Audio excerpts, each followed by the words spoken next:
They look like the smartest money you'll ever spend. 6 figures of leather, horsepower, and badge. The kind of car that turns heads at every red light. But here's what the salesman won't tell you. The second you drive one of these off the lot, it starts bleeding money. Not over 10 years. Not over 5. Some of these cars lose $100,000 before you've even made the first payment. Today we're counting down 10 luxury cars that look like a dream and depreciate like a falling knife. Machines so beautiful, so expensive, and so brutal on your bank account that owning one is less of an investment and more of a slow-motion accident. We're starting with the ones that hurt and working our way up to the single car that loses more money faster than almost anything else on 4 wheels. Stick around because number 1 is a car you've absolutely seen before. And after this, you'll never look at it the same way. Let's get into it. Number 10, the Jaguar XJ. On paper, this is everything a flagship should be. Long, low, impossibly elegant. A British limousine that drives like a sports car and looks like money. When it rolled out of the showroom, it stickered well into 6 figures once you loaded it up. Inside, it's a cocoon. Hand-finished veneers, deep pile carpet, seats that massage you through traffic. The kind of cabin that makes a Mercedes feel a little obvious. And that's exactly where the trap is set. Because a Jaguar XJ is one of the fastest falling luxury cars in the world, owners have watched these cars shed 40, 50, even 60% of their value in just 3 years. A car that cost the price of a house deposit, now worth less than a mid-range SUV. Why does it happen? 2 reasons. First, fear. Buyers know a used luxury Jaguar can come with repair bills that rival a mortgage payment, so demand on the used market collapses. Second, image. The badge says prestige when it's new, but the moment it's pre-owned, that prestige evaporates and the price goes with it. The cruel part? It's still a stunning car. It still drives beautifully. The only thing that changed is the number on the windshield. The XJ is the gentle introduction to this list. The losses only get bigger from here. And the next one is a car that's worshipped for its technology and punished for it just as hard. Number 9, the Audi A8 L. This is Audi's rolling laboratory. Every piece of technology the company can dream up gets bolted into this car first. Adaptive air suspension, all-wheel steering, screens that respond to your fingertips with a little haptic click. A cabin so quiet you can hear yourself think. In the back, it's a private jet on wheels. Heated, cooled, massaging thrones. It was built to carry CEOs and ministers in absolute silence. And here is the irony. All that cutting-edge technology, the exact thing you paid a fortune for, is what destroys the value. Because technology ages fast. 3 years after launch, that futuristic interior feels a generation old. The screens look dated. And worse, every one of those complex systems is a future repair bill waiting to happen. A used car buyer looks at an out-of-warranty A8 and sees not luxury, but risk. So they offer pennies on the dollar. And sellers, desperate, take it. The A8 is proof of a brutal rule in the luxury world. The more advanced the car, the harder it falls. You're not buying the future. You're renting it at the worst interest rate imaginable. And speaking of cars that are thrilling to own and terrifying to sell, the next one wears one of the most respected badges on earth. Number 8, the Porsche Panamera Turbo. Now this one stings, because Porsche is supposed to be the brand that holds its value. The 911 is famous for it, so buyers assume the Panamera plays by the same rules. It does not. Make no mistake, the Turbo is a monster, a 4-door with the heart of a supercar, twin turbocharged power that throws a 2-ton luxury sedan down the road like it weighs nothing. And the cabin is pure Porsche, tight, driver-focused, dripping with options. And there's the dagger, optioned, because buyers love to load a Panamera with tens of thousands of dollars in extras. Carbon trim, upgraded leather, ceramic brakes. The original owner pays full price for every one of those boxes. The used buyer pays nothing extra for them. A $165,000 car brushing up against a $90,000 loss. All that money and options, gone the instant the ink dried. This is the great Porsche illusion. The sports cars are an investment. The big luxury sedans are a confession. that you wanted the badge badly enough to pay any price, and the market makes you pay for it twice. The losses are climbing. And number 7 is a car so notorious for this that it's practically a punchline among people who know. Number 7, the Maserati Quattroporte. There may be no car on this entire list more beautiful or more financially dangerous. It's a hand-built Italian symphony, a Ferrari-derived engine that sounds like an opera singer clearing their throat, a cabin trimmed in silk-soft leather and rich wood, with a clock on the dash like a piece of jewelry. When this car is new, it makes a Mercedes S-Class look like an appliance. And then reality arrives. The Quattroporte is, by reputation, one of the most savage depreciators in the luxury world. Some of these cars have lost 70% or more of their value in just a handful of years. Stop and absorb that. A car you paid $140,000 for, now selling for the price of a mid-spec family crossover. Why so brutal? It's the perfect storm. Italian luxury cars carry a fearsome reputation for maintenance costs. The dealer network is thin, and because they sell in small numbers, there's no strong used car demand to hold the price up. So the value doesn't slide, it falls off a cliff. Here's the heartbreaking truth car people will tell you. The Quattroporte is a phenomenal car to own as the second owner, and a financial catastrophe to own as the first.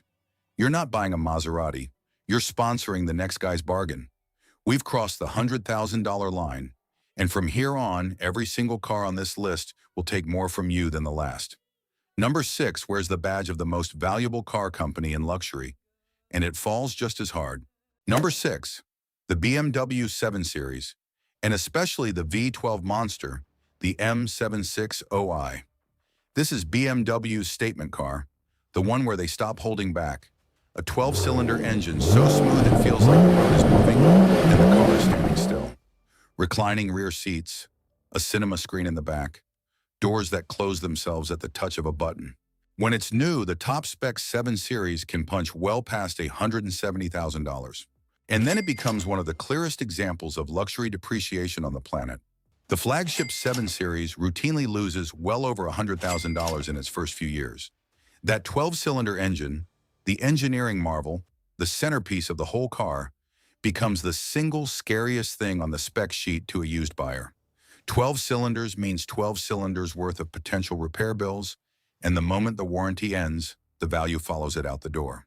There's a saying among luxury car people: nobody buys a used V12 flagship to save money. They buy it because they couldn't afford the depreciation, and someone else already paid it for them. That's the quiet tragedy of the 7 Series. The first owner buys the dream, the second owner buys the dream at 60% off, and the first owner pays the difference. The numbers are getting heavier, and number 5 is the car the whole industry measures luxury against. Number 5, the Mercedes-Benz S-Class. For decades, this has been the definition of the luxury car, the yardstick. Every other flagship on earth is built trying to beat it. Whatever technology is going to be in your car 10 years from now debuts in an S-Class today. Fully loaded, a top S-Class, an S580, or the V12 Maybach adjacent S680, sales past $180,000. It is, without exaggeration, one of the finest places to sit in the automotive world. So why is it on a list about losing money? Because being the most advanced car in the world has a price, and you pay it twice. Once at purchase, and again at resale. A loaded S-Class can quietly hemorrhage over $100,000 in 3 years. The reason is almost poetic. The S-Class is so good, so packed with technology, that next year's model always makes this year's feel obsolete. Mercedes themselves move the goalposts every single year, and every used buyer knows that out of warranty, those screens, sensors, and air suspension systems can cost a fortune to fix. So the car that everyone aspires to own brand new becomes the car nobody wants to own slightly used. The badge that screams success at the dealership whispers expensive problem 3 years later. The S-Class doesn't just lose money, it loses it with dignity, which somehow makes it worse.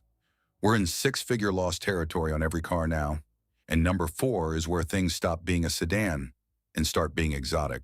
Number 4, Aston Martin, the Rapide and its grand touring DB cousins. This is the car James Bond made a legend. Hand-built in England, with a body so beautiful it belongs in an art gallery, and an engine note that sounds like distant thunder rolling toward you. Every Aston is a piece of craftsmanship. The leather is hand-cut, the badge is hand-applied. When new, these cars command anywhere from $150,000 to over $200,000, and they fall like a stone. A $200,000 Grand Tour sliced nearly in half. Owners have watched $110,000 or more simply vanish. The reason is exclusivity working in reverse. Aston Martin is a small company. There are few buyers for these cars new, and even fewer for them used, especially once people start thinking about the cost of maintaining a hand-built British exotic.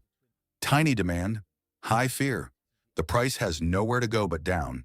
And here is the strange, beautiful tragedy of it. An Aston Martin is one of the most desirable objects a human being can own, and one of the worst things you can spend money on. It will lose you a fortune, and you will somehow still love it. That's the spell these cars cast. The next two simply cast it more expensively than anything else on the road. Before we get to the top three, the cars that lose money faster than almost anything on earth, if this list is making you rethink that dream car, do me one favor and hit that like button and subscribe. It genuinely helps more than you know. Now, the big ones. Number 3, the Bentley, the Flying Spur, and the Continental GT. This is old world money made into a machine. A car hand-built in Crewe, England, where a single interior can take craftsmen a week to assemble. The leather comes from bulls raised in fields without barbed wire, so the hides are flawless. The wood is book-matched like a fine instrument. The engine is a colossal 12-cylinder that delivers power like a tidal wave. A new Bentley starts around $200,000, and a well-optioned one sails well past $250,000. And it is one of the single most dangerous things you can do with $250,000. A Bentley can lose more than $120,000 in just 3 years. More money than most luxury cars on this list cost in total. You don't lose a percentage. You lose an entire other car. The reason is pure mathematics of the ultra-luxury world. The people who buy Bentleys new want them new. That's the entire point. The used buyer knows it and knows that maintaining a 12-cylinder, hand-built Bentley out of warranty is a financial commitment of its own. So the moment that car is pre-owned, the value collapses to attract the only buyers brave enough to take on the upkeep. Here's the brutal poetry of it. The first owner pays for the privilege of being first, and that privilege costs more than a luxury car. The Bentley is breathtaking. It's also the most expensive way yet to learn that prestige and value are not the same thing. 2 cars left, and number 2 takes everything brutal about the Bentley and adds a name that makes it even more aspirational and even more punishing. Number 2, the Mercedes-Maybach S-Class. This is what happens when the best luxury car in the world isn't luxurious enough. Mercedes takes the S-Class, stretches it, silences it further, and trims it in a level of opulence usually reserved for private jets. The back seat has its own climate zone, its own screens, a refrigerator, and silver-finished champagne flutes that fit into a bespoke holder. This is a car designed so you never ever drive it yourself. And it falls harder than the car it's based on, because there's even further to fall. A Maybach can shed $120,000 or more, losing more value than 2 ordinary luxury cars combined. The very things that make it special, the rarity, the hand-applied details, the eye-watering options list, are the things the used market refuses to pay for. Think about the psychology. A person who can afford a brand new Maybach does not go shopping for a used one. And a person shopping used isn't looking to take on a $200,000 maintenance liability. So the buyer pool for a pre-owned Maybach is almost empty, and an empty buyer pool means a collapsing price. The Maybach is the ultimate symbol of arrival, and it's also the ultimate proof that the more a car shouts, "I have made it," the louder the market whispers back. And you'll pay for it. The badge that costs the most to buy, costs the most to own the moment you own it. Which brings us to number 1, a car you have absolutely seen before. A car that is, to many people, the single greatest symbol of wealth on earth. And the car that, in raw dollars, can lose you more money faster than almost anything else you could ever park in a driveway. Number 1, the Rolls-Royce, the Ghost, and the Wraith. This is the top of the mountain. For more than a century, the name Rolls-Royce has meant one thing: The finest car money can buy. A starlight headliner with hundreds of tiny lights hand-woven into the roof to look like a night sky. Doors that close at the press of a button. A ride so smooth they say you can balance a coin on its edge while it drives. Nothing on earth says I have arrived quite like it. And nothing on this list costs more to begin with. Which is exactly why it can take more from you, faster than anything else here. A Rolls-Royce Ghost or Wraith can lose well over $130,000 in just a few years. Not a percentage, a fortune. More than the entire price of most cars on this planet, evaporating from a single vehicle. And here's the cruelest twist of all. A Rolls-Royce is built to last generations. Mechanically, it may be one of the most durable luxury cars ever made. But durability isn't what saves value here. Desire is. And desire for a Rolls-Royce is almost entirely about being new. About being the person who commissioned it. The badge is a symbol of arrival. And a used arrival isn't an arrival at all. So the most prestigious car in the world becomes the single most expensive lesson in the world. Buy it new, and within a few years, you may have handed over more money in depreciation than most people spend on a home. That's the paradox of the Rolls-Royce. It is the ultimate symbol of money, and the ultimate way to lose it. It will never break your heart on the road. It will only break it on the day you decide to sell. 10 cars, beautiful, brilliant, and absolutely brutal on your bank account. Together, they represent over $1 million of value, simply gone. And here's the thought to sit with. Every single one of these is a masterpiece. None of them are bad cars. The only thing that makes them dangerous is the price you pay to be first. So now I want to hear from you. Which of these would you still buy, knowing exactly what it'll cost you? And which car did I leave off this list that belongs right at the top? Drop it in the comments, defend your choice, and let's see who actually understands the difference between price and value. If you made it this far, you're my kind of viewer. Subscribe, and I'll see you in the next one.